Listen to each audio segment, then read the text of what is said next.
morning, tubers, and welcome to the Spring 2024 Allentown Gun Show. Let's go inside and see what's cooking. Hey, good morning, Igor. Morning, How Joe. has the show been for you at Allentown Gun Show? It's pretty damn good. It All right. was not what I expected. Sometimes it's slow, and this is really a gun show rather than military show. But unlike Yes. most other gun shows, it has a very good proportion of military, Oh, yes. and it's pretty close to where I live. So for me, it's just like the Union Show in New Jersey. It's one I feel I must attend. Okay. So I don't really expect all that much, but this one today was pretty good. Okay, yeah, There's it still was one day left. packed earlier. Yeah, oh, yeah, packed. it was really good crowd. Nice, nice amount of business. Yes. Many questions, many new people.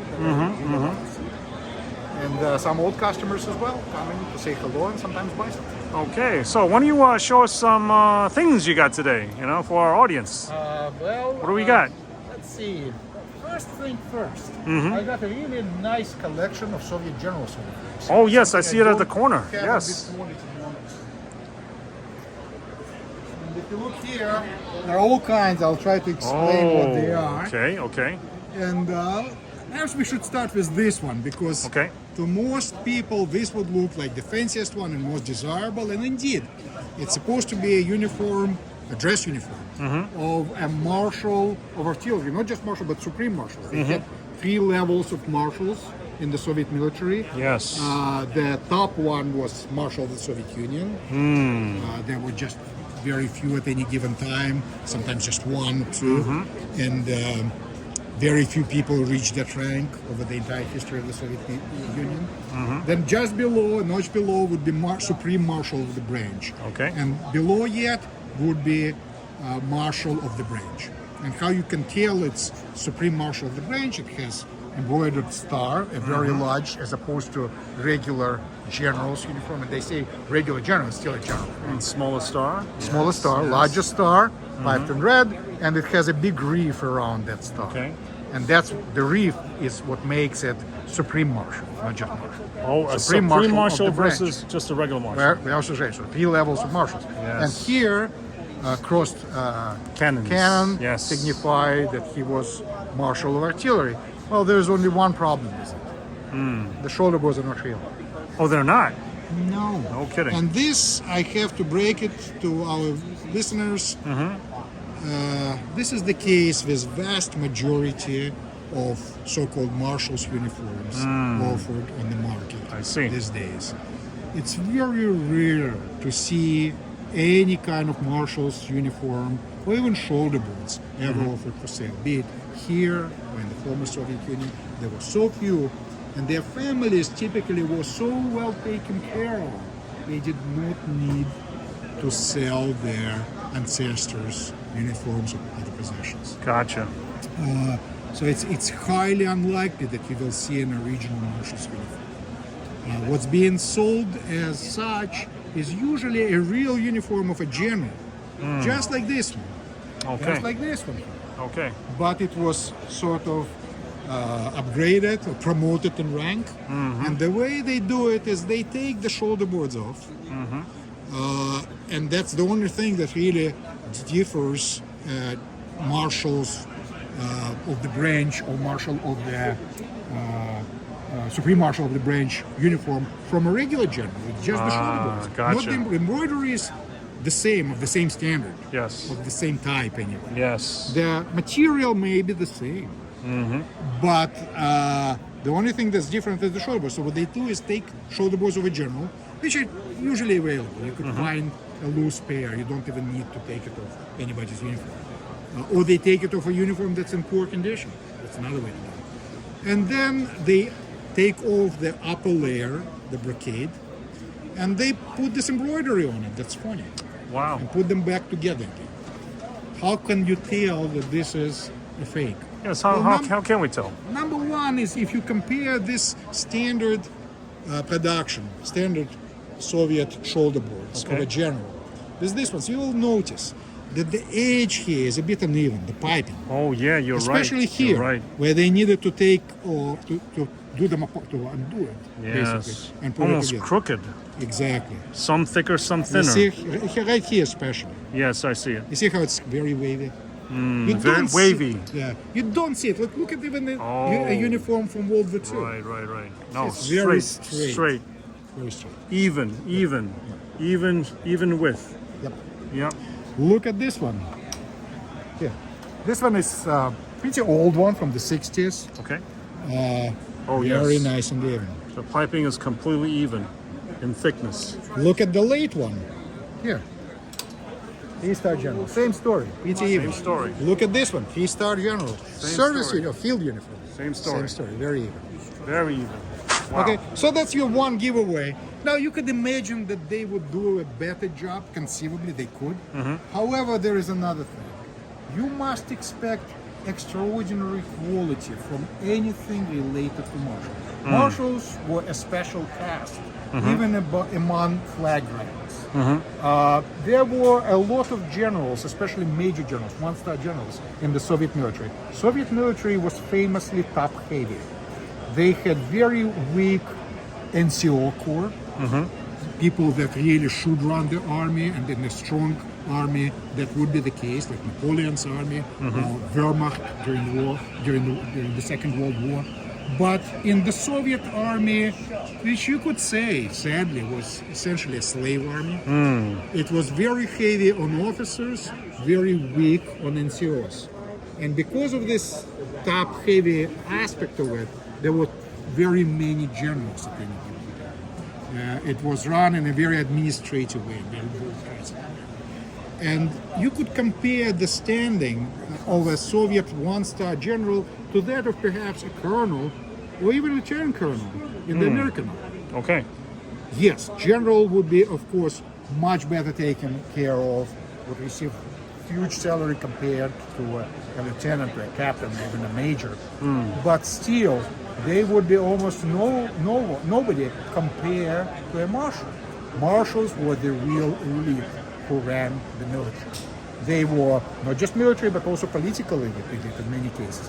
They had access to goods and services that were inconceivable even to a major general, or even to a 2-star general, perhaps a 3-star general. And therefore, you would expect quality above and beyond. You would think that this embroidery is nice, and indeed it is, but you would see something on a different scale. So when I encounter true original uniforms of a marshal that come from a family in some cases, that come from known sources, that have some kind of provenance that I can believe, and there were a few cases when I did, very few. But those uniforms always struck me as being extraordinary. They would be made of different material, even though this material is nice, much better than officers' grade. Yes. This embroidery is very nice, general's embroidery. Not what we see on an officer's uniform, but marshal would be a different animal. Yes. You expect to see exceptional quality that you don't normally encounter. That's your general rule in being and you have to be very skeptical about anything that's being presented as a Soviet marshal. Gotcha. So we are selling this as such. It's great for reenactment.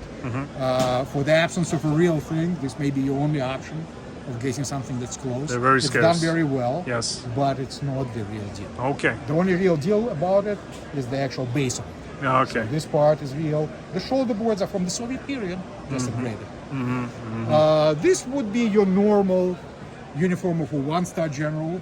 100% original. 100% original. Pants and everything. You can tell that it's late period immediately by looking at the star, which is piped in red. If it's piped like this is from the 70s or 80s. Nice. You can see that the material it's made of, it's a very fine gabardine. Standard. But it's kind of hard finish, which is the way that they liked it at the time. Yes. Earlier uniforms are slightly different. I'll demonstrate the difference in a little bit. You can tell in many cases the age of a Soviet uniform, of a general or officer for that matter, by buttons. Okay. Assuming the buttons were never replaced, you can look at the back of a button. Yes. And you can see the stamp of the manufacturer. Usually it's Mosh Stamp factory, and you can see 2-digit number, which is the date. Oh. 80 okay. is the date when the button was produced, which means the uniform is probably from 81, 82, somewhere in that neighborhood, and it's from the period of Soviet war in Afghanistan. So it's an interesting period. You can see that it's with the pants, straight-legged pants. They also had breeches depending on occasion. Okay. But this would be full dress, and this general would be expected to wear either decorations or ribbon bars on the uniform. You can actually see traces of some of the pins that were here, Yes, that's or, right. or medals that were Yep. here at some point. Maybe a several place medal bar, several medals together. So this is your standard, honest, original, 100% original, late Soviet Afghan war period. Now, genocide. does the color have a special name? Seems I like call very it wave distinct. blue. Wave blue? Wave blue. Okay. Some people like to call it turquoise. I don't Yeah, know. turquoise, right. It's like a Turquoise. green blue, right? Yeah, but this is traditional color of the Russian Imperial military. Ah. Russian Imperial military used it for officers' dress uniforms, and the tradition went eventually into the Soviet uniforms. Originally, Bolsheviks, when they took over the power, and during the Civil War and later for quite a while, they despised anything that was associated with the old imperial regime, and they wouldn't even have officer ranks, not to mention general ranks. They eventually came back, made a complete turnaround, and went back to essentially where they started, reconstituting officer ranks, reconstituting the general ranks. Eventually, during the war in 1943, coming back with the shoulder boards that were a complete no-no. They hated shoulder boards as a symbol of of the old regime. Yes. For anybody who they saw with shoulder boards was immediately an enemy in the Civil War. And these gold shoulder boards, as you see, made appearance again and stayed. Yes. This, by the way, What do you call that kind of helmet? Budenovka. It's a helmet that was supposed to signify Russian warriors of the past, from the ancient time, when they have had this, you could say, maybe adopted from Mongols, this Mongols. pointy helmets. yeah. This was tradition of the Russian ancient. Now this is Russian Civil War period. Right? This one supposed to be Russian Civil War. It's not original, and they'll explain. Oh, that's not An original. original, no, it's not. Oh boy. An original helmet like this, Budenovka helmet from 1920s, would be extraordinarily rare and extraordinarily expensive. Later they used them too. Up until the beginning of the Patriotic War, you could still see some Russian soldiers wearing it even in the first days of the Patriotic War, 1941.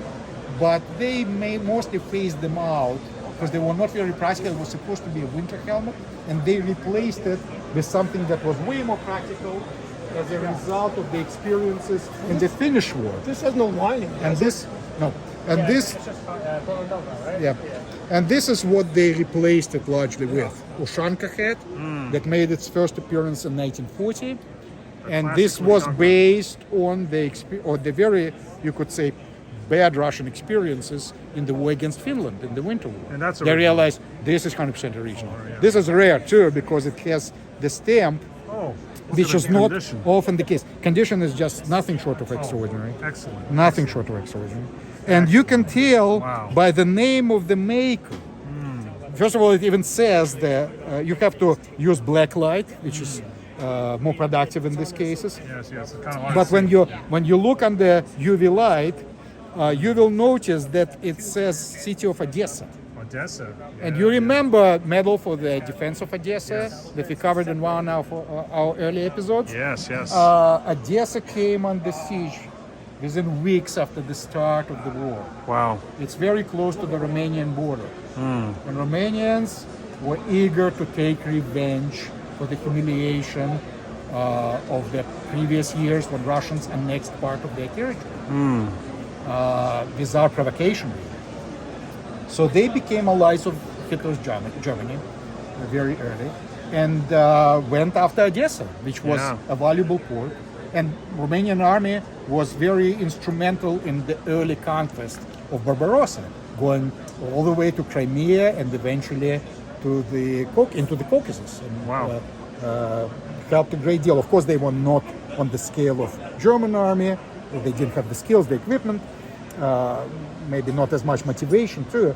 But in any case, they besieged Odessa very quickly, tried to storm it, got very badly defeated. But Germans came to help, and eventually Odessa fell. It was completely isolated from the rest of the Soviet Union at that point. After a very heroic defense, Odessa fell. So this head could not be produced later than the summer of 1941, because the manufacturer that's in Odessa did not exist after the war. We can trace it by checking internet sources. When did this factory operate? Wow. And there is not a single mentioning of that factory after the war. It was probably destroyed, like much of Odessa, over the course of German attack first, and the siege, and then eventually Soviet recapture in 1944. And for that reason, there was very little of the city left standing. And most of the industries were completely destroyed, wiped out. And this factory in particular is not mentioned in any source after the war. So we can safely assume that this is indeed from the pre-Patriotic War period, meaning very early World War II, anywhere from 1940, when this hat was introduced for the Soviet Army. Wow, for the Red pre-war. Army. Okay. And summer of 1941, when Odessa was blockaded by the Germans and Romanians. So this hat was made in Odessa. This hat was made in Odessa, was made by a factory. It has here the designation of Narkomat, a People's Commissariat of light industry, consumer goods industry that ran the factory. And Narkomat means that it could not be later than 46, but it, to narrow it down, it can really not be later than middle of 1941. $945? $945 Okay, is the wow. price, which I think is Very scarce. A But this scarce piece condition- in that condition. I hardly ever find it in this condition. Wow. I can't recall the last time Wow. I had one as nice as this. Wow, It interesting. might have been like 10 years ago at least. And Yes. also they are rarely marked so well. Markings often wear out. You have to be very skeptical about any marking on a Soviet hat or uniform that clearly states 1941 or 1942. They rarely put dates on World War II produced goods.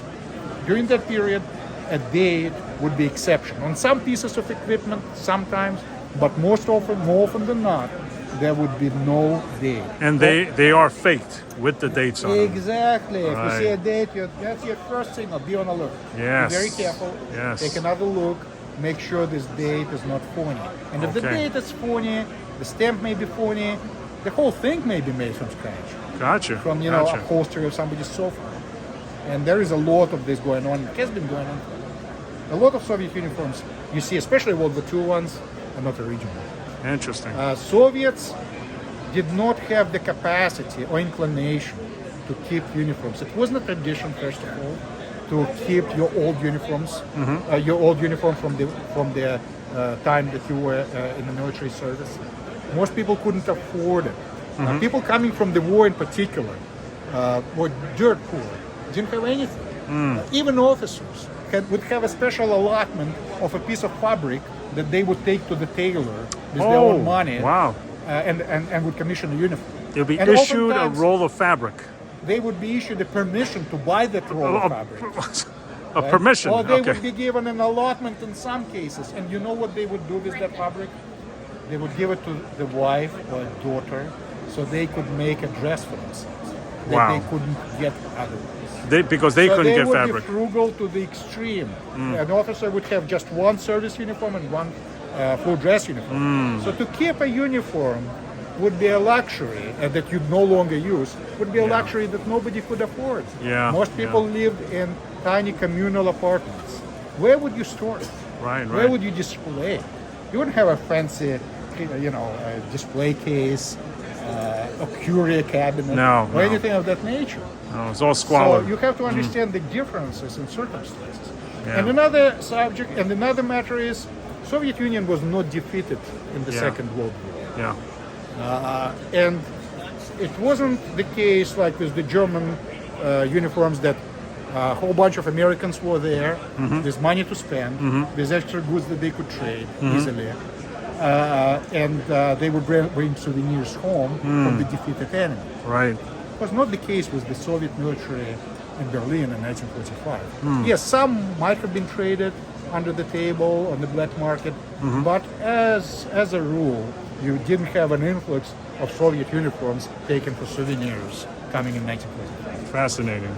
So remember, Soviet uniforms are very unlike American uniforms, British uniforms that were kept, cared for, protected from moth, never worn after the war. Soviet uniforms, completely different. Completely different matter. A soldier would come home and would continue to wear his wartime tunic because he had no other. He had neither the money to buy one, nor a place to buy one, no availability in the store. He would literally have to go to get by with what he had on his So shoulders. very little survived. Very, very little survived. If they could you keep know them what? warm, When they yeah. got worn to rags, they would be used as rags. You, know, yes, nothing went to waste. His wife would use it as a wipe, as Yes, as a yes. mop. for- Nothing went to waste. Yeah. Yes, yes. So remember, showing Soviet uniforms, Beware. different story. Be aware. And yeah? speaking of World War II, we do have a nice example of general's Oh. uniform from World War II. Oh, that Model is 1943. fantastic. What Wow. differs it from a regular officer's tunic from the same period is mainly the buttons. The buttons, yes. Yes. Not so much anything else, but the buttons have Soviet state seal. Yes. And again, when you look at the button, at the back of the button, starting from around late 1950s, they started putting a date. But also the construction of the button became different. It's two-piece construction on early buttons. It's one-piece, single piece on buttons from the 70s or 80s, Yeah. like you see here, There we single go. piece. One piece. But not only that, early buttons also sometimes have this very plain back and painted green. This is an indication that this is a World War II button. And of that's early. course, if you remember our discussion about Soviet state seal, Yep. count the scrolls. 5 on one side, 5 on another, 1 in the center, Yes. makes it a total of 11. This is how the Soviet state emblem looked until 1946. Yes. That's So right. this button could not be made later or much later than 1946. Now they could still put an older button on a uniform made in 47, 48. That's entirely possible. Or a button can be just simply replaced to make it look like an older uniform. You have to be aware of that too. But material looks right. It's very hard gabardine, it's hard diagonal pattern. The liner looks very correct. for a Similar World to War II German production. tunics. Yeah. They got that pajama lining. Yeah, and of course the shoulder straps Oh, are correct for fantastic. World War II. Yes, yes. Silver stars, Gold bullion. very tight oh, yes. dress. Yes. And we see we have the collar The undercollar, liner. yeah, kind of Make it easy to We were wash. supposed to change it every day. Of Yeah. course, for general it was easy. There would be an attendant, Yes, yes. And it was sewn on. some conscript. Yep. Right, Yeah, right. it would be sewn on. And then it there would be a sewn line back on after it's washed. washed or replaced completely. Yeah, yeah. But again, everybody was frugal. Even generals wouldn't. No, just they wouldn't just toss it their, undercollar. They would use it Oh, and use yeah, it and yeah. use it. Fantastic. Wow. Original World War II. Model 1944. Soviet General. Just Model when they came 1944. back, they came up with this design just as they re-established the shoulder straps. Yes, yes. Now, to give you a comparison Hmm. between the full dress uniform that was late, Mm-hmm. 1970s, 80s, Okay. and the one that's a little bit earlier. Look at the difference. Oh my. See, the color is pretty much the same. It might be a little bit on the lighter Oh, side, similar. but the material is different. See how it's snapped? Oh It's yes, very yes, thick wool. yes, yes. It's even thicker on Thick. the very early ones. The so-called Victory Parade uniform, made of very similar material, but even thicker than this. Mm-hmm. Very napped. This one is still very early. We are talking again. Yes. Look at the buttons. What year are we talking about? Well, you can tell the year by the absence of the year. You see, there is no date. Okay, gotcha. It's different from a World War II button construction, Yep. but it's already with a stamp of the manufacturer, but no date. So you can tell it's probably 1950s. Wow, nice. The number of republics changed. Let's count. 1, 2, 3, 4, 5, 6, 7, 8 on one side, 7 on another. It's asymmetric. One in the center. What it tells us, it's anywhere from 1946 to 55. Gotcha. So the button at least wasn't made any later than 1955. Very nice. The uniform may be a few years later, but not by much. And of course, the silver stars are different from what you see on the later shoulder straps. Yes. First of all, they're in gold and they're piped Yes. on the, Different. on the Yes. full dress uniform. Wow. And I'm not only talking about full dress uniform. Very nice. Embroidery is very similar. Yep. Direct embroidery right on the cloth. Exactly. Nice. Now, a couple of oddities. Unusual things. I think deserve some attention. All right. Well, this one is nice because of its rank. Major generals were not so much dime a dozen, but there were a lot of them in the Soviet military. Now, to become a 3-star general, you had to do something extraordinary. Okay. And this fellow here was definitely a war hero, for sure, by just looking at his decorations. Yes. 2 orders of Lenin, that's unusual. They would give Order of Lenin starting from late 1944 and all through Stalin's reign up until late 1950s, until 1958 or so, for length of service. Right. Many people don't realize that many of World War II vintage orders of Lenin are just that, length of service, late 1944 and later. There are not so many given for combat, given for real achievements, but it could only be given for length of service once. And we have 2 ribbons for the Order of Lenin here, 2 orders. which Yep. tells us what? The fellow did something really extraordinary. Yes. One of them is a real achievement, nothing else. We see 3 orders of Red Banner, which is an unusually large number. 1 or 2 could be given for the length of service, but not 3. So at least one of them, possibly 2, were earned in combat. 3. 3 Red Banner signifies that at least one Combat out of the service. 3 was in combat for Wow. real achievements. Most likely combat. Other military achievements, possibly, but most likely combat. Yes. And You it's can sewn see that on. he was a war participant, well, for a simple reason that there is a ribbon for Victory over Germany medal. Yeah. Yeah. There is a ribbon for the defense of Caucasus. Remember we had Yes, an episode that's on right. Yep, those those are the unknown colours. campaigns. Yep. Combat service medal. Again, could be length of service, could be something he earned very early on when he was a low-ranking officer in NCO in the war, and an Order of the Patriotic Corps. So a very impressive set of awards. Couple of foreign decorations, including the Dukla Pass, meaning that he fought at some point in the Carpathians. So wonderful set, 3 stars. This is so-called walking out summer uniform, gray with blue pants. Oh. You see general stripes here. Okay. Interesting how most of your tunics have matching pants. Some do, some don't, but Oh, we okay. always make sure that the pants Yeah. make sense. First of all, they have to be of correct vintage. You Yes. see this dark blue pants? That Yes. later changed to wave blue for the pants with the gray tunic. Gotcha. So this one is relatively early. Okay. And again, looking at the buttons, see the Yep, buttons once again, without yep. a date. There you go. Also, in many cases, Jubilee medal ribbons tell the story. His latest medals are for the anniversaries of the Soviet armed forces, or anniversaries of victory. And you can see that the only anniversary of victory medal he has is 1965 medal for 20th anniversary of victory.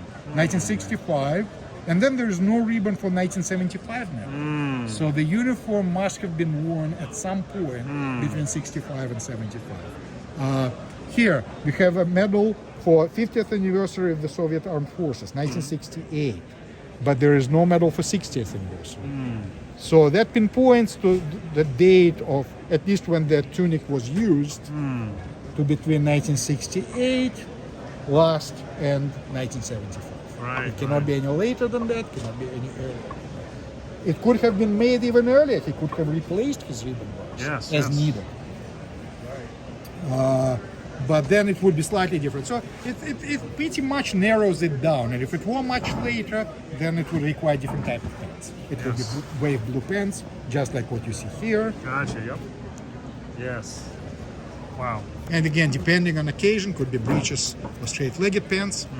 But a nice, really nice example of less common. This one gets very dirty oftentimes because it's just, Yeah, the dirt because is of the visible light on it. color, yep. This one is nice and clean. Yes. About as nice and clean Very as they come. Also, condition, moth yes. just loves this type of fabric. Ah, okay. So make sure there are no moth holes when you're buying one. And Okay. one advice I give to collectors, for at least a while, if you have space, if your wife will allow you to do that, you have freezer for your steaks and whatnot, or your fish that you Right. catch and store.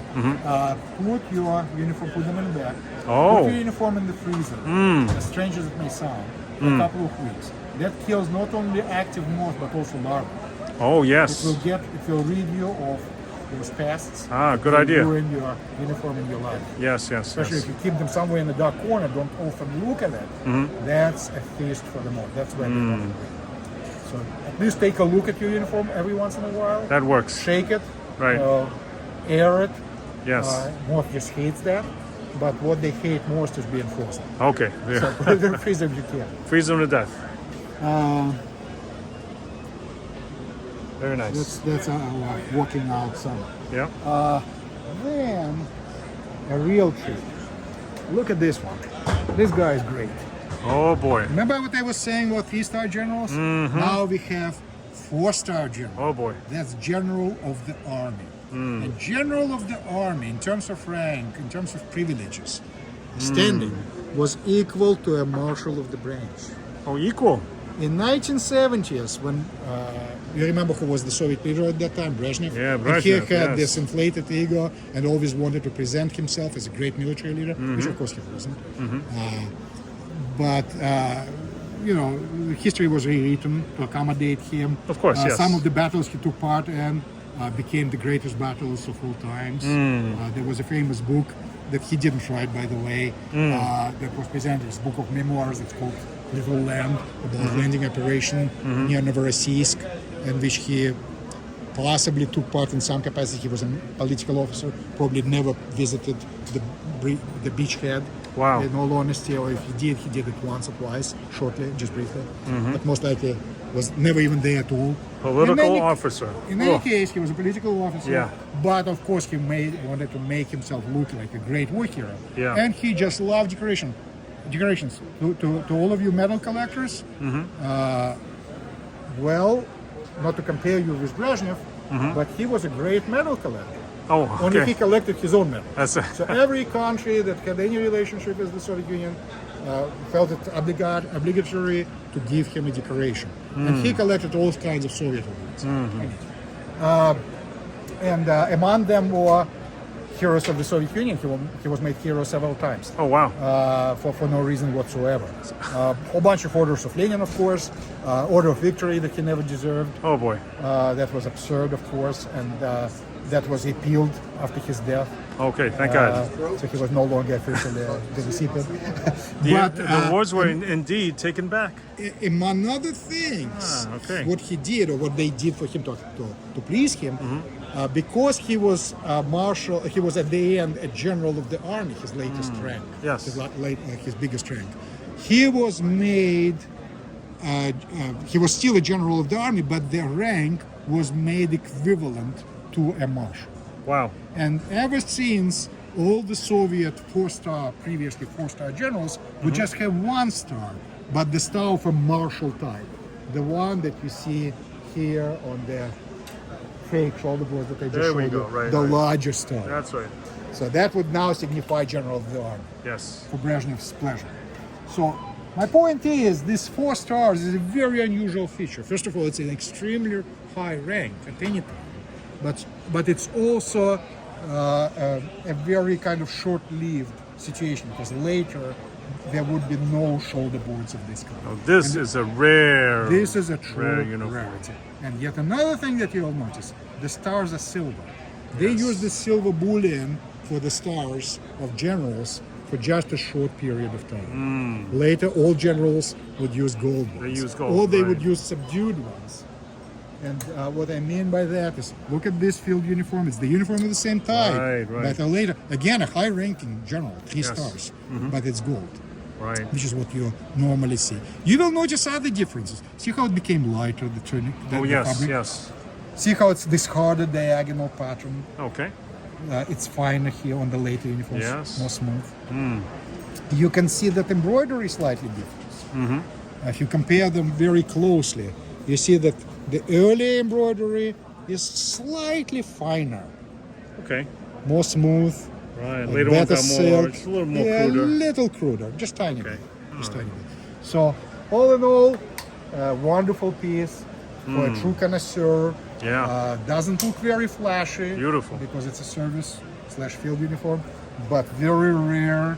Again, early buttons Yes, without yes. a date. Early style emblem of the Yes. Soviet Union, the Yes. 16 republics, meaning buttons are from 55, from no later than 55. Nice. And look at the decorations. Yes. They really tell you something Yes. extraordinary. Look at the number of Soviet high-end orders that he got. Right, right. 2 orders of Suvorov, first class. Order of Kutuzov, first class. 3 red banners. 4 orders of Lenin. And look at the little hole here. Right, What right. do you think this might be? See how it's carefully stitched around? Yes, yes. Something was worn here. Yeah. What could it be? Well, there are a couple of possibilities. One, the Medal of Hero of the Soviet Union. Okay. Because remember, there was no equivalent for it. That's right. You were supposed to wear it The at all Lenin. times, Yeah. even with your other decorations represented as ribbons. There was no ribbon for the medal. So entirely possible that this fellow was also a hero of the Soviet Union. Or other possibility, he could be a member of the government. They had badges for the membership of the so-called Supreme Soviet, meaning legislative body, sort of like Congress in the United States, Yep. that issued laws. And some of them were figureheads, others had very serious political power, but all of them were important people with Okay. privileges like no other common Soviet citizen could ever dream of. And this could be one of those badges. Beautiful. Wow. And how much does this tunic go for? I haven't put a price on it yet, Okay. but I'm tempted to say, because Roughly, it's essentially a marshal, Yeah. I would say it will at least $1,200. That's not bad at all. I think that's it's unbelievable. reasonable for something, very this scarce. important. Yes. Yes. 4 stars, and this is the case when the shoulder straps are actually Yes. original, not played The with. significance, the rarity, and the condition. Yeah. Wow. Wow. You can see that quality is just a notch above. Condition is not perfect. All this dirt Okay. here. Yes. Yes. Yep. Yep. But you can see that the quality of the uniform is just a notch above what you normally see from the people. Wow. Just a tiny bit better. The tailorship is better. Look at this double edge of the fabric around the pocket, for example. Well, there's little nice Beautiful. tidbits, little Beautiful. things Beautiful. that are appropriate for a marshal. Beautiful. Beautiful condition overall. Yeah, I think, Yep. again, uniforms coming from the Soviet era, they're often more thickened. Yeah. They're yeah, worn to yeah, hell, yeah, they're soiled. Yes. This one is pretty nice as far as those uniforms go. And just to show you a couple of extra things. Okay. This one is an interesting one too. Medical Corps Naval General, and by saying Naval General, they had naval ranks of admirals, of course. But those who served in various naval corps, like for example Naval Infantry or Naval Veterinary Corps, Medical Corps, they could have general rank, especially if they started service in the military, in the regular military, in the land forces. Wow. They would retain their general rank when they were transferred to the Navy. So you can see an oddity. It's an admiral's tunic Yes. in every respect, except for it does not have admiral's embroidery. It Okay. does not have admiral's shoulder boards.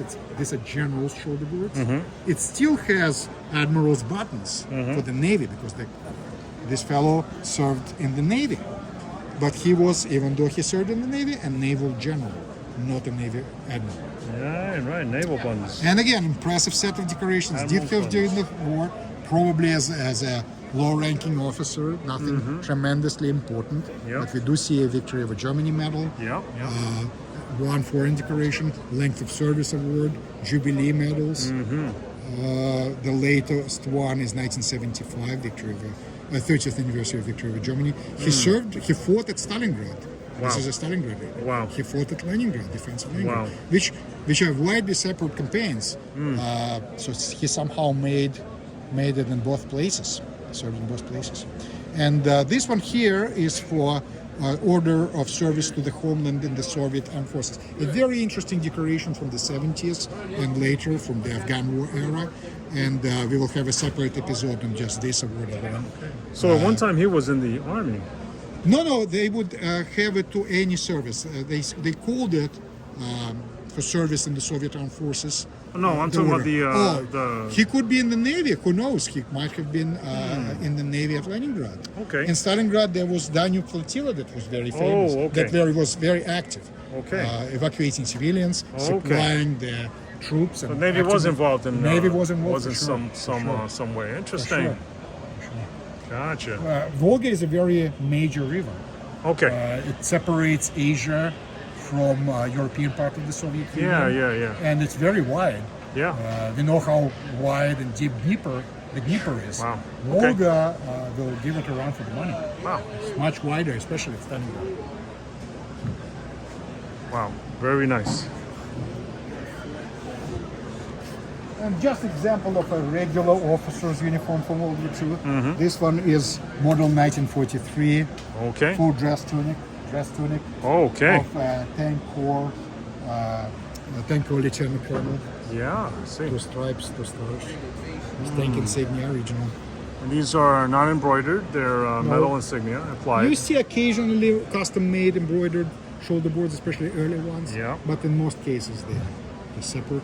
Yes. Look at how very German it became. Sure. This look. The trussing. Yep. Yeah, And it's metal. It's not actual embroidery. Yeah. Beautiful. Again, occasionally you see actual embroidery. Yes. This one is not. Yes. Very nice. It's Very imitation embroidery. Nice. Very nice. Very nice. And they have that classic back. Let's take a look at the back again on that uniform. The uniform, yeah, it has this. The classic scalloping, yeah, right? Like Very similar to the and look Germans. at the pockets. Yeah. On the later ones from maybe I would say 45 and later, Yeah. you don't have any openings here.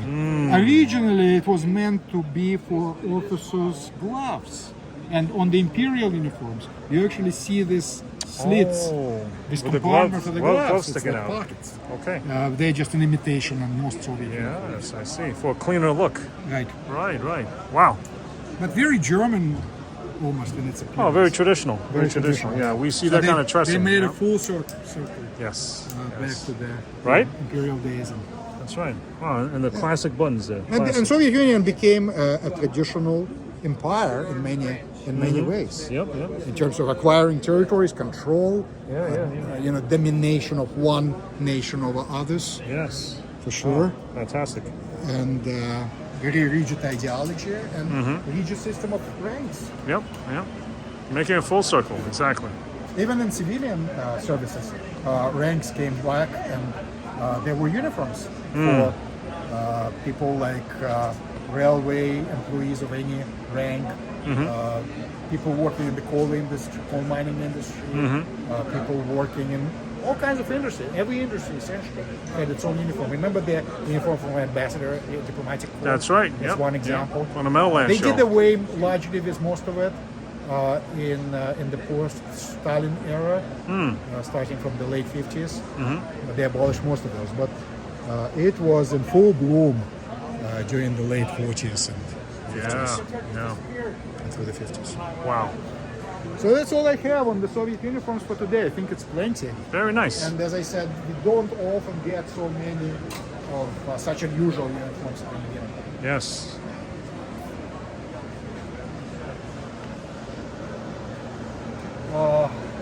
What else do we have for today? Oh, my God! Wait a minute. You sell chess sets also? Oh, this is an oddity. This came from an old collection. I have no proof that it is what I think it is, Okay. but it was originally, I believe, made by the prisoners in the Soviet Gulag labor camps. Okay. They're all handmade pieces. Handmade pieces, very crude.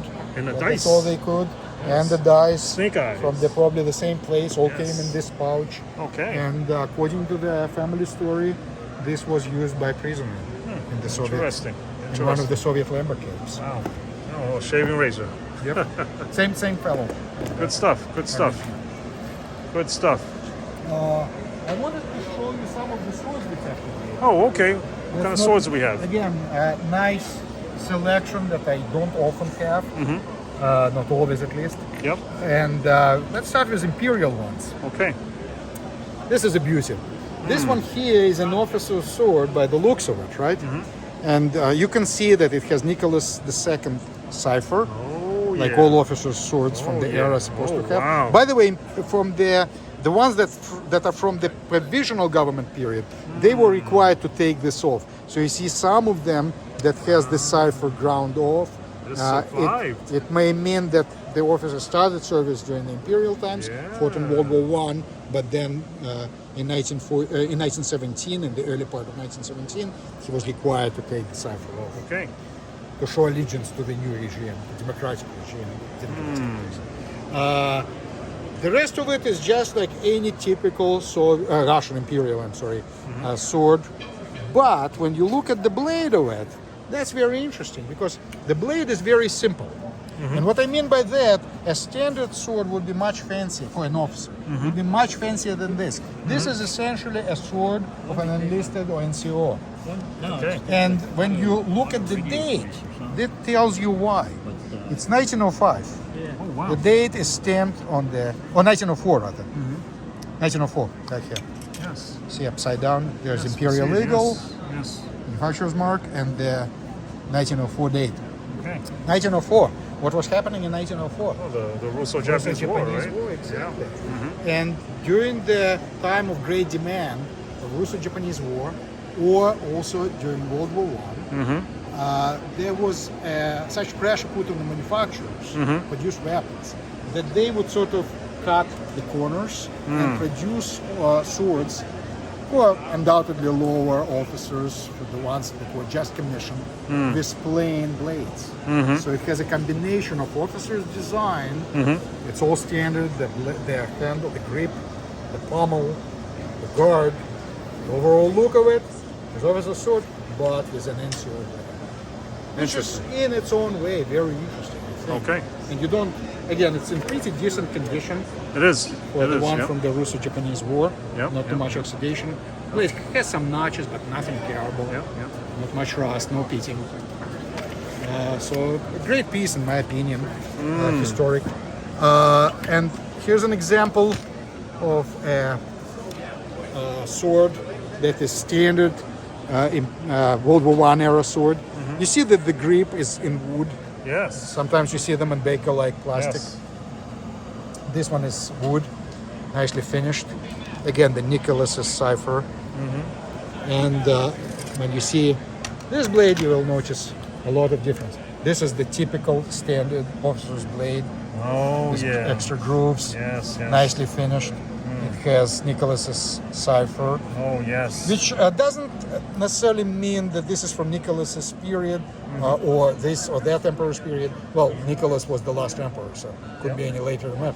But the cipher that an officer would put on his blade would correspond with the emperor under whose reign he started service. Wow. So if you see Alexander III engraving or etching, or Alexander II, it doesn't mean that the sword is from that era. It just means that the officer started service under that emperor. Oh, So it may be a wow. 1914 sword Okay. and still have an Alexander III Wow. cipher. Wow. Here is the Imperial Eagle, again Yeah. very nicely aged. Yep, yep. And here is the name of the manufacturer, Zlatoust factory. Oh, how which do you is say that again? Zlatoust, which is the most famous and reputable center of weapon, and especially aged weapon production. Weapon, specifically. yeah. Comparable to Solingen. Yeah, Germany. yeah. Even today, they still produce. They're still making it today. Quality swords Yes, and yes. daggers. So it's nice to have one that's marked by Zlatoust. Wow. And still in decent condition. Little more wear to the scabbard, but it's an original scabbard. You often see scabbards leather replaced. This one is 100% real. The one easy way to tell that the leather, that the wrapping of the scabbard was redone is when you see a very deep kind of separation here and stitches, Okay. crude stitching.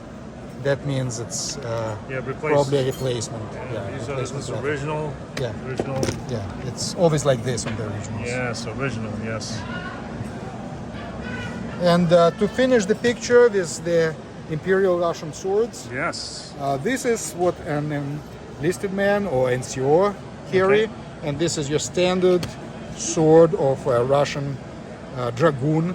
They call it dragoon model. It was yes. also used by Cossacks. Cossacks were not necessarily carrying any special type of shashka. Nice. Rank and file would typically use this. It's still called the shashka, even though traditionally, initially at least, shashka was something of this nature. Okay, Wouldn't without a have a hand guard, guard. without a Yeah, guard, yeah. without a handle guard. But then they started using the term pretty liberally, and it still applies here. And this is your dragoon shashka, dragoon Yeah, we sword have some nice markings on from it. World War One. Yeah. This piece is particularly interesting. There's markings on the guard. Again, Zlatoust, by the way. Yeah. But this is more like a mass-produced lower rank piece. Again, marked by the Zlatoust here. These markings are often fake, by the way.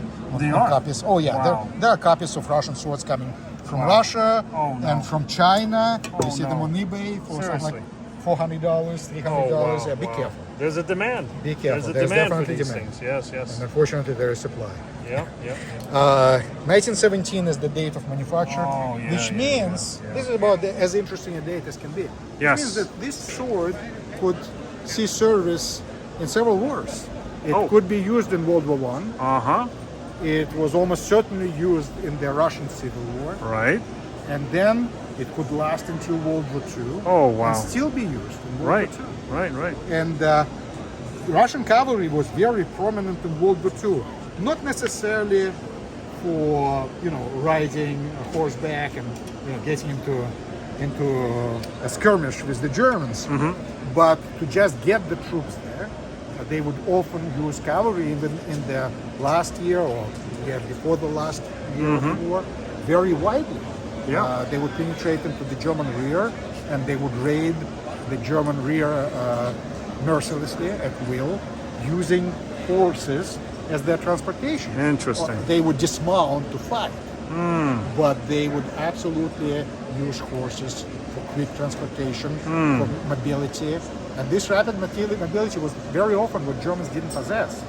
They're, just like in Napoleonic army, horses in many cases were not suitable for the Russian weather, for this terrible impassable roads. And they suffered, whereas Russian horses did just great.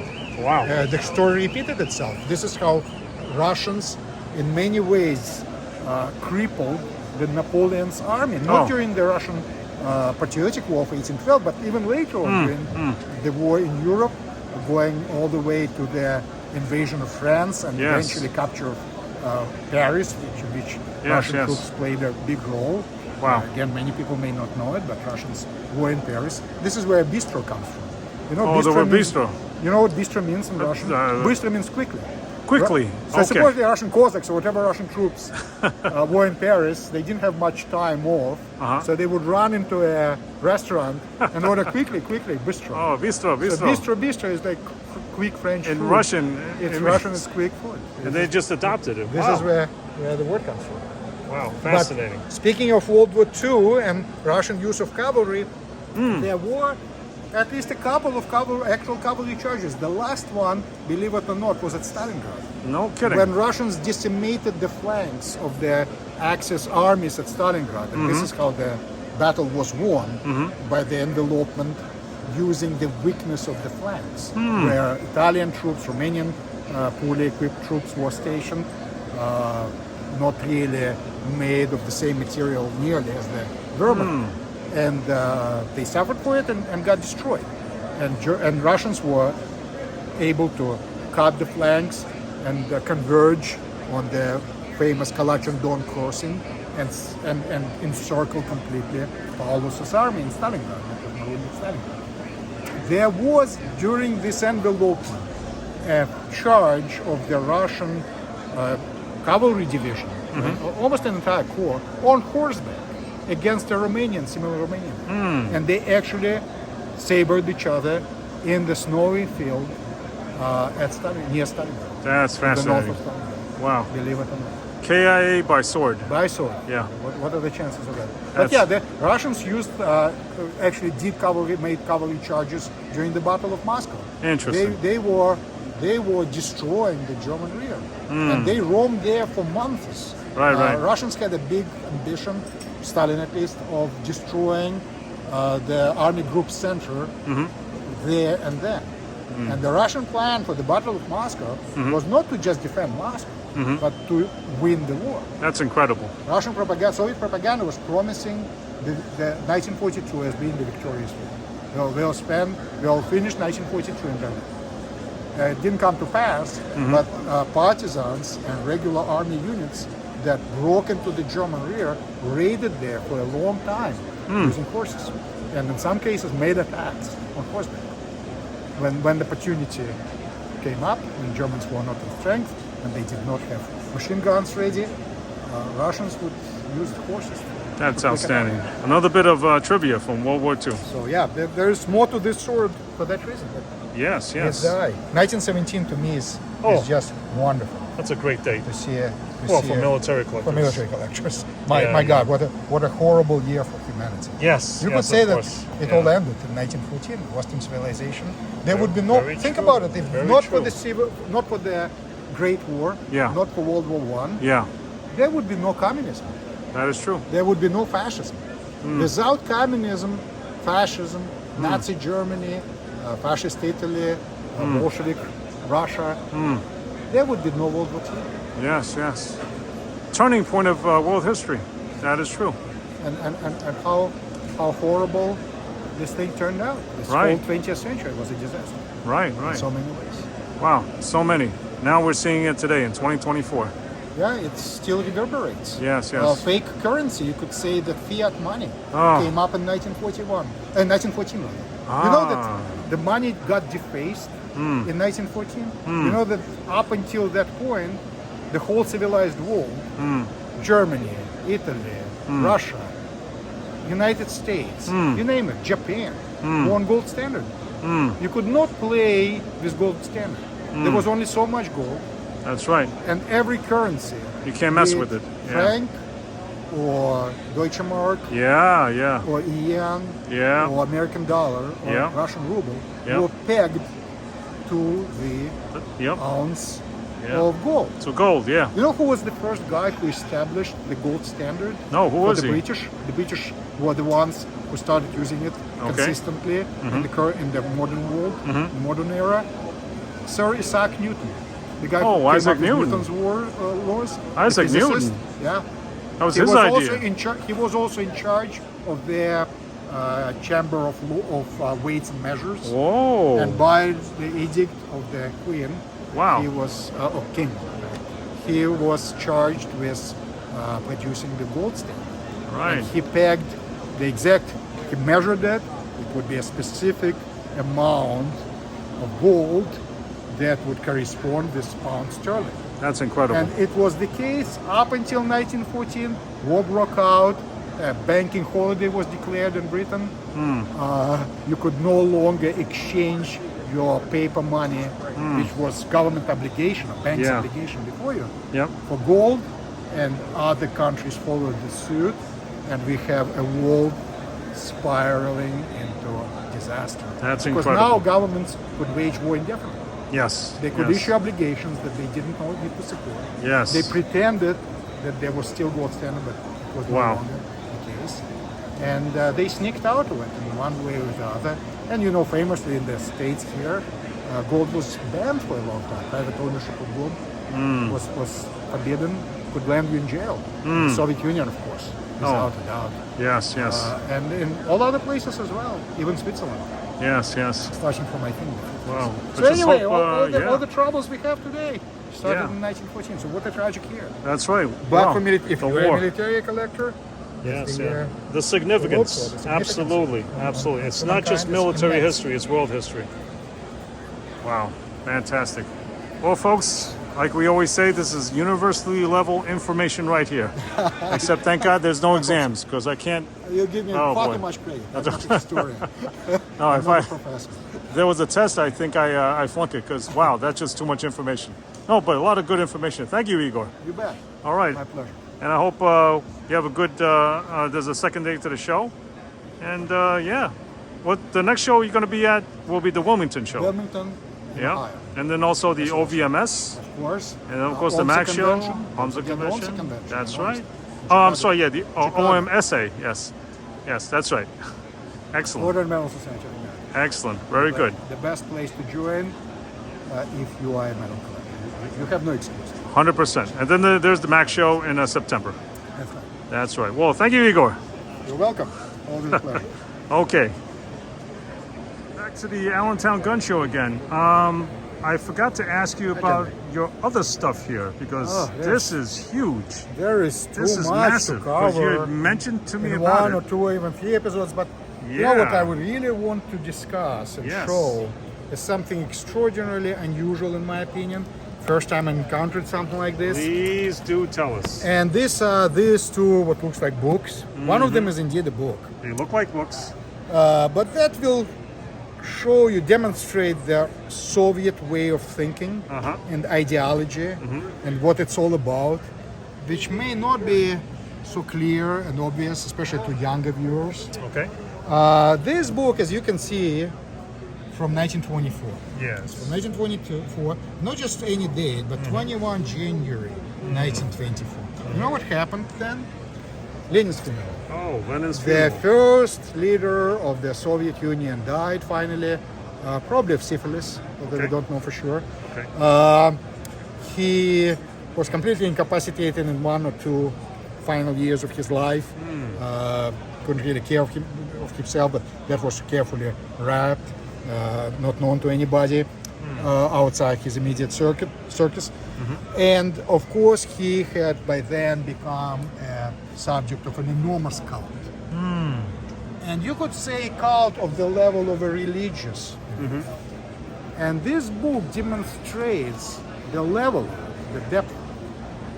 It's the book that Yes. was created for a single purpose of showing all and every flower arrangement brought to Lenin's grave Oh, you're kidding. when he was finally put to rest. Every single one produced by, ordered, commissioned by party leaders, by various towns and cities in the Soviet Union, No by kidding. workers' teams, by factories and, and collective farms and whatnot. A book of Every reeds. single one, by private citizens in some cases, Oh. is carefully documented and depicted in this book. Oh, jeez. And let me tell you, some of these arrangements are absolutely insane. Okay. And even to think about the whole ceremony, Yeah. Lenin, like other greats before him, was laid in state. There would be a huge line of desolate people that were crying their eyes out and standing there for hours, if not days, Yeah. to look at the dear leader for the Yeah. last time. Yep. But well, as it turned out, it wasn't the last time that they had an opportunity to look at him. Yes. Contrary to all previous tradition of Imperial Russia, that was very devoutly Christian. Body of Lenin was preserved for posterity. Right. It was never laid in the grave. It was instead put in a special structure, which was initially a temporary one and then became a permanent structure made of stone. Initially it was in wood, put on the Red Square in front of the Moscow's Kremlin for his body to be displayed. Wow. And this was so un-Christian, so contrary to especially Orthodox tradition, so blasphemous Yeah. to display a dead body instead of putting it to rest. Okay. It violated every norm, and it was deliberately so.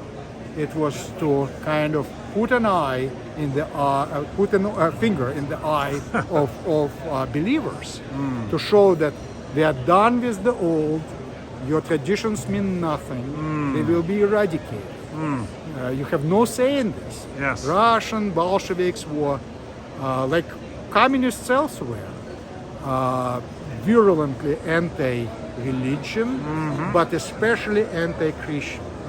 And Christianity to them was a great competitor. They replaced it with supposed atheism. But think about it, atheism, at least in their indoctrination, in their form of it, was none other than other religion. So Lenin was made a saint, if not God, and there would be pilgrimages to his body and to the famous places associated with him, and this enormous structure that looks like a pagan temple. It looks nothing like traditional Russian church. Was put there to really show that we don't care. We are building a new world, and this is part of our new world, and your religion has no place in it whatsoever. It was the same time when they destroyed many churches. Most of the priests were exiled. Very many priests were murdered with their families, oftentimes in very brutal way, sent to concentration camps and murdered that way, slowly. And many churches were burned down. It turned into anything, literally museum of atheism. Yes. In St. Petersburg, where I met my wife, one of the places when I first visited that I went to was one of the famous churches that was turned into a museum of atheism. They had all kinds of scientific instruments there, telescopes and so forth, that supposedly proved that God doesn't exist. But they, during the Soviet times, turned it into opposite of itself. Wow. And great many churches were destroyed. So they replaced churches and church architecture with this monstrosity that looks like, you could say, Sumerian ziggurat. Oh, But nothing like traditional Russian. that's disgusting. Yes. Yeah, and lo and behold, these are the arrangements that were brought to dear leader's grave, or ziggurat, mausoleum. A collection of all the funeral wreaths. And some of them look very plain or very traditional. Yeah, traditional. Others look scary. Like, look at this. Yeah. What is that? What in the world is this? Yeah. Some of them are striking. Yeah. Some of them depicted in color here, regular more or less. But look at this. Oh, yeah. Some of them are downright diabolical. Even the Bolshevik star. The original depiction of the star would be this, the main point down Yes. to hell. It's a diabolical symbol. Yes. They tapered it down a little bit and started pointing it up, but it's still the same meaning. Make no mistake. Right. Demonic. It's a demonic cult. Yep. That's what communism is all about. That's right. It's the final. Look at this. Oh, This yes. this is an arrangement. Oh, this is a classic one. This is a classic one. Isn't it something? That's like disgusting. Yeah, it is absolutely. It's like insect world, not human world. It is insect world. It belongs to insect world. Yes. Like you see some I would say funny, except for it's not so funny. Like this was made by the children of an elementary school Okay. or middle school perhaps. Okay. For dear Ilyich, a term Wow. from endearment. For the funeral of the dear leader. Yeah. Is this something supposed to be done by children? Is this hammers? Yeah, the commies, they have their own mentally ill way of doing things. Yep. This is what we see. Yep. This is certainly a manifestation of this Yep. very sick Sick mindset. This one is cool. This one says, "Farewell, my friend." Oh, farewell. Maxim Gorky. Gorky, yes. He was considered the founder, still considered the founder of the socialist realism style in literature. Greatly acclaimed by the communists, by the Bolsheviks. You could say personal friend of Lenin. Wow. He went to a very comfortable exile in Mediterranean when he realized where the wind was blowing. Okay. And he stayed there for a good many years Yes. until he was lured back Yes. by Stalin Sucker. and by other Bolsheviks, came back, became basically a propagandist for the new regime, for the Bolshevik regime, even though he was smart enough to understand, or he had no leeway at that point, became very depressed for that reason, eventually got killed. Eventually was ordered to undergo an operation, a medical procedure he didn't need, and was most likelihood all the facts point in that direction. Yes. Although there is no direct proof that murder was ordered by Stalin because Yeah. he had become inconvenient, Yeah. could talk too much, and Oh, boy. maybe spill out some beans, and was murdered eventually. Oh, But he it got, says he here, got, he got whacked. from dear friend. Yeah. Wow. This is what naivety will eventually lead to. Yes. Many of the intelligentsia in Russia Yes. supported Bolsheviks. Yes, They yes, yes. thought of themselves as very liberal, Yes. and they thought that the new regime would respond to their desire for liberalism, for Yes. egalitarian society, Yes. for in many ways society where church was greatly diminished, Yes. more, based on science. And look what they got in the end.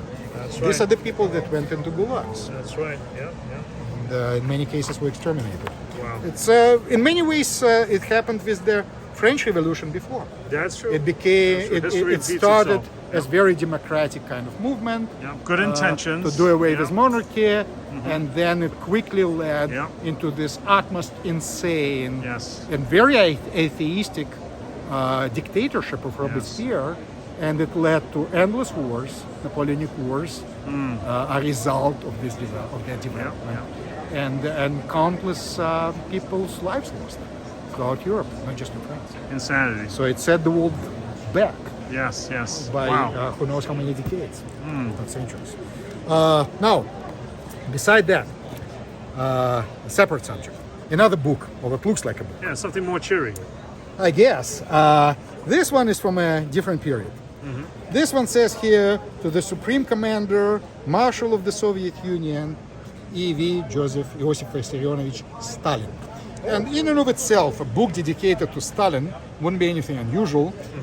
It wouldn't be necessarily talking about it now. Custom made. It's custom made. It's not mass produced for sure. It's actually just a folder. What's inside is fascinating. Okay. Of course, Stalin's portrait. There you go. We got Uncle Joe. And here's what it says. A letter to Comrade Stalin from the fighters, meaning soldiers, enlisted men, sergeants and sailors, and officers and generals of 18th Army. 23 February 1944, that's the Red Army Day, 1st Ukrainian Front. Okay. Look what's in it. Every single serviceman of that army. No way. In the field, deployed in the field, fighting the Germans. No at the time, way. signed this letter. Autographs. There were from- copies of the letter Wow. distributed to every unit, and every Oh, serviceman so it's a would put collection. his name in it and No signature. kidding. Every kidding. single one, thousands upon thousands of signatures. Wow. Wow. Look at how some of them used captured German maps Ah. because paper was in Paper short scarce. supply. Yes. So they used whatever scrap of paper they could use that was big That's enough. Like amazing. here's a German map That's of amazing. the area that And they just captured, signatures. Yes. and they used that. For signatures. So this is as authentic as you could think of.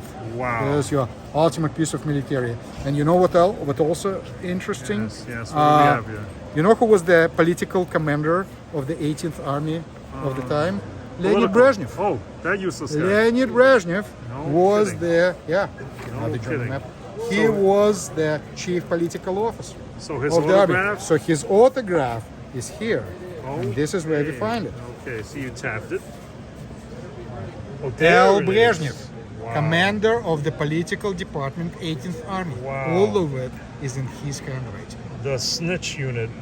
Wow. That's Brezhnev's signature. And 18th Army was very active, in many ways, an elite army Wow. that fought at Novorossiysk. That's where it got its fame that's on the incredible. so-called Little Land, where it made a Incredible. landing, a naval amphibious operation that yeah. succeeded against all odds. Germans tried every which way to get rid of the beachhead, could not. It took months, and eventually Russians succeeded in breaking through the so-called blue line in the Kuban, and recapturing the rest of the Caucasian area. That's when the Incredible. Battle of the Caucasus ended. Brezhnev later Shadow wrote, somebody wrote it for him, a book of memoirs, of what memoirs called Little Land or Small Land, about these events. And he presented himself as this great war leader, and huge deal was made of the landing operation. It almost became in Soviet history books and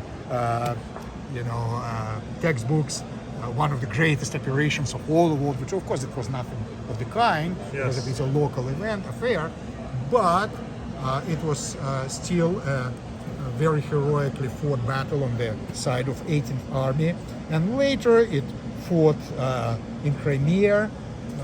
It captured a little beachhead on the eastern side of the peninsula that was constantly a thorn in the back of in the side of the Germans, who thought that that's where the main assault would come. It didn't, but they later still used it during the recapture of Crimea in 1944, and on and on. So it was a very honorable and heroic unit. Brezhnev happened to be a political chief. That's how he got his military rank and advanced through the ranks later, more along the party line, and became Soviet leader eventually in the 60s by kicking out Khrushchev, basically staging a coup. But it's extremely uncommon to see his early autographs. You see more of his autographs from the later period in the official documents, but World War II one, extraordinarily uncommon, especially in the document of this nation. Yes. So a very, very unique piece here. Yeah, very unique. And how much would this be selling for on the market? 2,800 is the price, is asking price. All those I think it's very reasonable. Incredible. For what it is, just the autograph itself. So it must have like signatures of Hero Star recipients. Oh, absolutely, many Hero Stars. Yeah. And you can research it. It's worth researching. Yes. All and finding out. And it's in some cases it's impossible to tell the signature, but they put ranks there and position in most cases. Yeah. So for anybody who is higher ranking, it's possible to trace. Yeah, it's possible. Certainly possible to trace. That's incredible. So this is your really interesting piece of the day. Oh, that is a knockout. And something I can't miss Okay. today. This is absolutely stupendous in my opinion. What do we got and I'm here? not just hyping it up. You'll be the judge. Okay. What do we got here? This is a collection of letters of a German soldier. Came from an old collection. Incidentally, I'm mostly for the Soviet items or Imperial era Russian items. But this came together with some other stuff. And it's a collection of letters of a German soldier, starting from 1940 to 1942. Okay. His last letter was from Stalingrad, December 1942. Wow. He perished in Stalingrad. Nothing more was heard of him. Okay. Yeah. So they tried, and Vlad, he's pretty good in German. It's very difficult for even for him to decipher the handwritten text, but he was able to put together a synopsis. My God. And he writes to his liebe Mutter, these letters. dear mom, dear father. Yes. That's how he starts Letters home. every letter. Oh my God. A clip from a German newspaper of the period, where I'm sure his unit is mentioned. Again, we need to research it a little more. Wow. But extraordinarily group of letters. Yes, we see it's all written. These envelopes, dates. Oh, yes. 22 October 1940. Oh, yeah, dated. And a Sutherland script. Look at that. Wow. Oh, wow. And as I said, the last came from him in December. Yes. They were still sending letters home using whatever aircraft were landing in the Stalingrad pocket. Battle of Stalingrad. So the last Most likely one, killed in action. the missing last in action. one is that was gone. The battle ended with the surrender of the remaining German troops. Soviets pocketed as many as 100,000, or close to that, German troops in Stalingrad, and now further 200,000 were killed over the course of the campaign. Russians' casualties were probably 3 times or 4 times as much. Hey, how you doing? But Russians could afford it, and the Germans couldn't. Yes. That's what really destroyed their chances of winning My the God. war in Europe. My God. Stalingrad. Seems like tactics do not change much over time. The Soviet tactics or the Russian tactics. Just mass attacks. Mass attacks, mass casualties. Not sparing the man.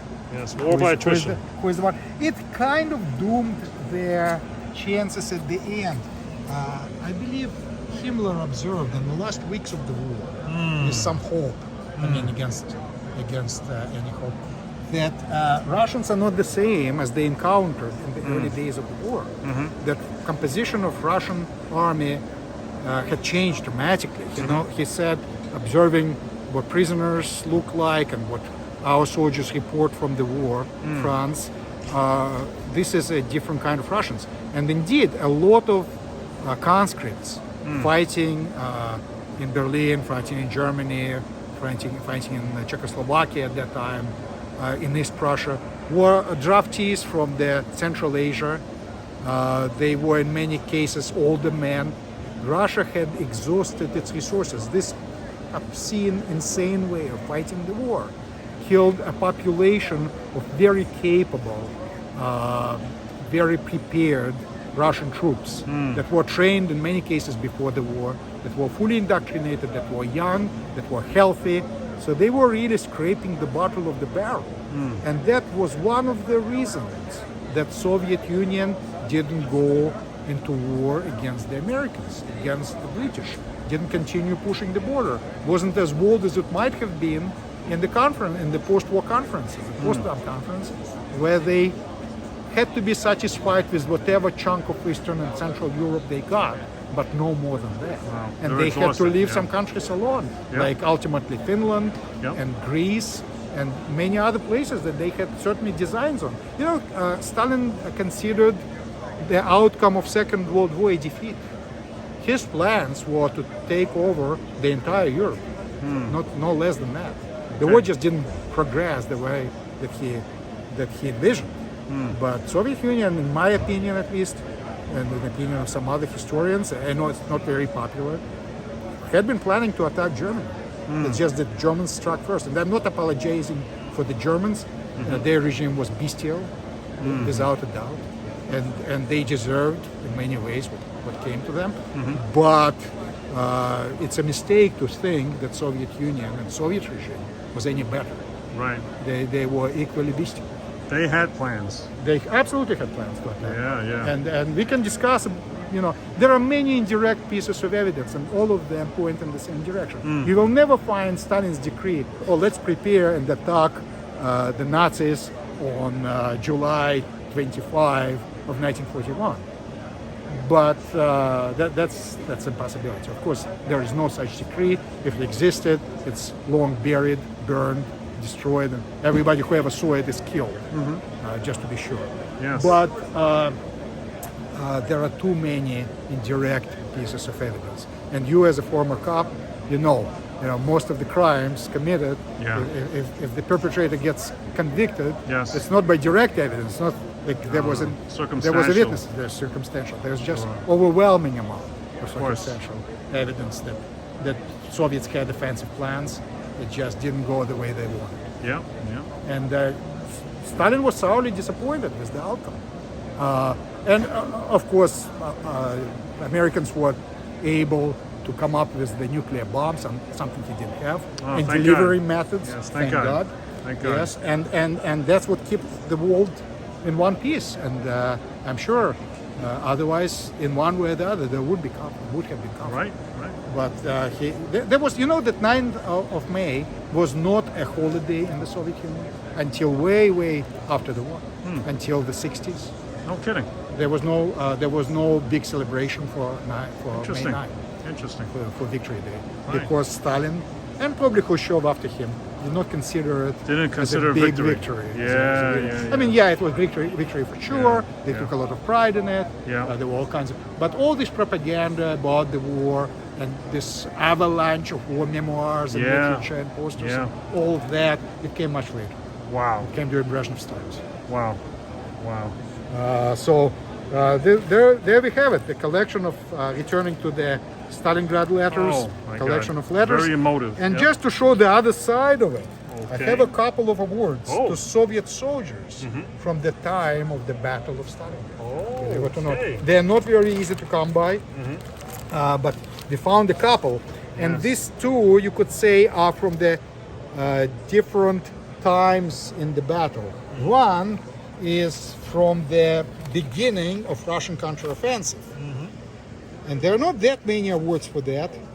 And the other one is from the tail end of it, when Russians finally, when Soviets were finally able to crush the German pocket, Operation Кольцо, or Operation Ring. The first one, it's both of them are Order of the Red Banner.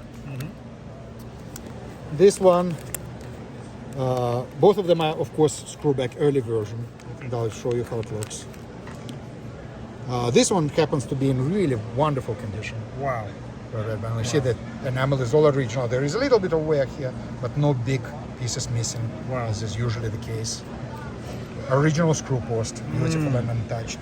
You sometimes see this red at the base. That's part of the technological process. Okay. This is very good sign. Okay. You can see how patina is very even. Yes. So we got the number and everything. Yep. And by the number, you know, we can establish the name of the recipient by finding his award card. And this award card shows the serial number of the award. Oh, yes.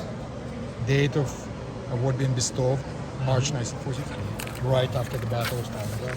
And on Russian archival website, there is, on one of them, there is his award card. Wow. And this is a copy of it.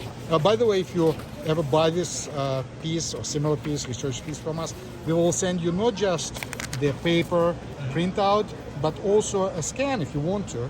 If you ask for it, a scan of the original document in color by email. It says here that he was, his rank was a captain. He distinguished himself as a battalion commander with a motorized rifle unit. And the unit, let me see, was a part of the Don Front. Now, Don Front was one of the two main fronts that were first encircling the 6th Army at Stalingrad and then crashed it. And this is for the final stage. You see that the dates of the battles in which he distinguished himself is 15th to 24th of January 1944. Germans were at the end of their road at that time. 15 to 24. This is when the outer and inner ring of their defenses around Stalingrad collapsed. They lost the last airfield at Potomnik, and they had absolutely no chances of survival at that point. Last Hitler's order to the troops surrounded at Stalingrad was to sell their life, dearly, and not to give up. It was direct order to Field Marshal Paulus that he didn't follow. Suicide, But it was expected that he would commit suicide, as any German Field Marshal before that. He was the first German Field Marshal in modern history, at least, who was captured. And it says here that Kamil Filatov, he was constantly in the forefront ranks of his battalion, who commanded its actions at every point, very well protected the flanks, supported his neighbors, meaning other units, adjacent units, wherever needed, used machine guns and submachine guns with extreme proficiency, and showed complete contempt of death. On a number of occasions was the first to get up and to raise his battalion into attack. Oh, wow. Storming and destroying the enemy troops. Yeah. Wow. For his personal command, for his bravery, he is thereby recommended for the Order of the Red Banner. Wow. Right here, the link to Stalingrad, right there. Last days of the Battle of Stalingrad, this soldier, this poor guy who wrote those letters, possibly died on one of those days. And who knows, he might have faced this fellow. Yes. Now, the other one is interesting too. Maybe even more interesting. And the reason I'm saying that is because, well, first of all, it's a little bit earlier. And you can see the award was bestowed at the same time. It's March of 1943. Okay. Where typically a lot of Stalingrad awards were given out. The battle was over. They finally had time. There was a relative calm at the front Yeah. at that point after German counteroffensive in March, and they finally had the time to write the award commendations and finally award people who were still alive with orders and medals. You can see that the serial number is even a little higher than on the other one, but it's for different events. It's for what happened actually earlier in the campaign. And look at who the guy was. He was a guards major. He was a commander of an artillery of a rifle brigade. So an artillery unit support within an infantry unit. His name was Feuerstein, Samuel Mikhailovich. So he was definitely of Jewish ethnicity, and yeah, it actually says Jewish ethnicity, member of the Communist Party, and fought with the Southwestern Front, which is army group. Interesting. It says here that Major Feuerstein, while working as a commander of the artillery, they say working, certainly, as a commander of artillery of the brigade, put all his personal attention and power and every bit of his strength into leading his troops. And he was especially instrumental on 19 November 1942 was the significance of the day, the start of the Soviet Stalingrad counteroffensive. Wow. And it goes on, and it mentions the location where his artillery and under his personal command from 19 to 25 of November was destroying enemy tanks, and it says how many tanks they destroyed, very large number, 300 of enemy troops, destroyed 2 field guns. Ooh. This is the time where Germans are being encircled. This is the most critical time of the Soviet counteroffensive. But this is when they broke through and encircled the Paulus Sixth Army. It says here that on November 25, in the Battle of Sukharevka, one of the famous Stalingrad location, he was personally commanding one of the squadrons in the field and did extremely well with that squadron, protecting his advancing brigade from being outflanked by the enemy. Yeah. He was wounded in this battle, and yes, he was thereby recommended to be awarded this Medal for Valor. This is just a Medal for Valor, even though he is a fairly high-ranking officer, a major at that point. So remember how I said that Medals for Valor could be awarded at times? Yes. To officers, and that was exactly the case. He was recommended for it. Then the award got upgraded to an Order of Red Star, very unusual case. Yes, upgraded. And then eventually, even all the upgrades, he was awarded his Order of the Red Band for counteroffensive at Stalingrad. And if you look at where his specific unit was and what part of a larger unit it was 54th Army. But not only that, these were the army, the troops fighting near the Kalach. Kalach, the town of Kalach on Don, was the place of the vital river crossing over the Don River, which Soviets captured in November of 1942, and by doing so they cut the supply for the German Sixth Army.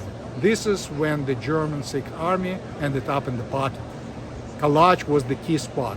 There was a famous breakthrough of a small tank unit that pretended that they were Germans in full view of the Germans, with their headlights on, advanced straight to the bridge, took it.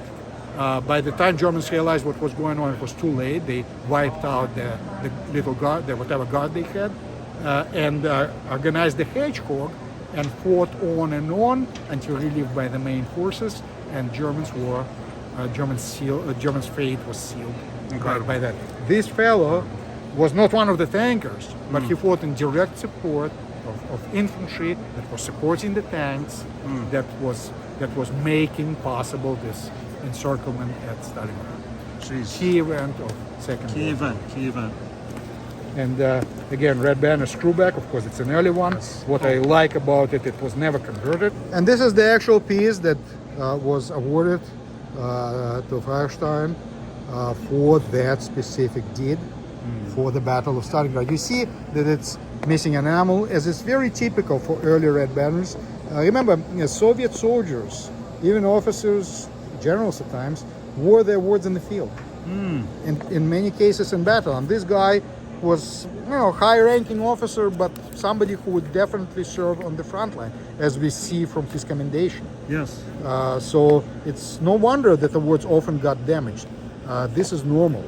This is not a type of medal that would be put in a closet.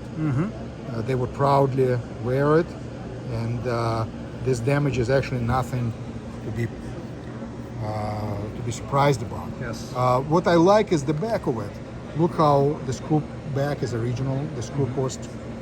Many of the Soviet awards of this type were later converted because regulations changed in 1943, and people who were still in the military were expected to wear their awards on suspension in a new way, as a five-sided suspension.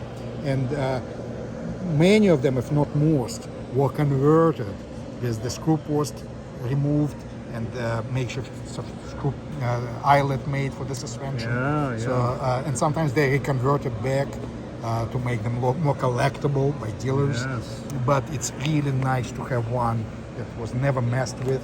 This is without a doubt an original screw post, original base of the screw post, and of course the original screw plate, which is in silver.